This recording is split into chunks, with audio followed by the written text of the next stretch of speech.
சுவாமியே சரணம் ஐயப்பா. மாலை போட்ட நாட்கள்ல கண்டிப்பாக கோயிலுக்கு போகணுமா அப்படின்னு நான் போட்ட வேற வீடியோஸ்ல நிறைய பேர் இந்த கேள்வி கேட்டிருந்தீங்க. இதுக்கான பதில இன்னைக்கு ஒரு கோயில்ல இருந்தே சொல்ல போறேன். திருவான்மியூர்ல இருக்க மருந்தீஸ்வரர் சிவன் கோயிலுக்கு போலாம்.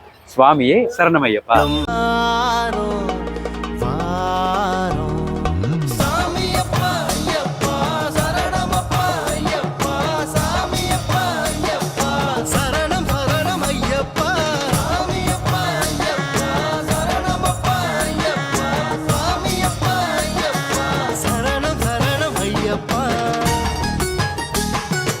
அருமையாக மருந்தீஸ்வரர் கோயிலில் சிவனை பார்த்துட்டு வந்தாச்சு. இப்போ உங்கள் எல்லாரோட சந்தேகத்துக்கான கேள்வி, ஐயப்ப சாமிக்கு மாலை போட்டால் தினசரி கோயில் போயே ஆகணுமான்னு கேட்டிங்கன்னா கண்டிப்பாக இல்லை. இப்போ நானே பார்த்தீங்கன்னா மாலை போட்டு கிட்டத்தட்ட ஒரு வாரம் ஆச்சு.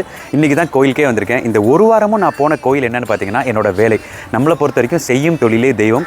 காலையிலையும் சரி சாயந்தரமும் சரி நம்ம வீட்டில் இருக்கிற ஒரு சின்ன ஐயப்பன் படத்துக்கு பக்கத்தில் ஒரு விளக்கேற்றி வச்சு சின்னதாக ஒரு பூவோ என்ன பழம் கிடைக்குதோ அதை வச்சு பூஜை பண்ணிட்டாலே போதும்.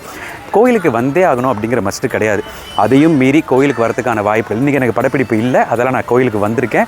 இந்த மாதிரி வர முடிஞ்சால் ரொம்ப சந்தோஷம். ஆனால் வர முடியலங்கிறதுக்காக ஐயப்பன் நம்மளை கோச்சிப்பாரா, ஐயப்பன் வந்து நம்மளுக்கு ஏதாவது சோதனைகள் கொடுப்பாருன்னா கண்டிப்பாக அப்படி கிடையாது. ஏன்னா ஐயப்பன் கோயிலுக்குள்ள நுழையும் போது அங்கே என்ன எழுதியிருக்கு, தத்துவமசினா நீயே நானாக இருக்கிறேன். அங்கே போய் நம்ம ஐயப்பனை பார்க்குறோம், ஐயப்பன் நம்மளை பார்க்குறாரு. ஸோ அப்படி ஒரு ஈக்குவாலிட்டி கொடுக்குற ஒரு அற்புதமான கடவுள் தான் நம்ம ஐயப்ப சுவாமி. அதால் கோயிலுக்கு வந்தே ஆகணும் அப்படிங்கிறது கிடையாது.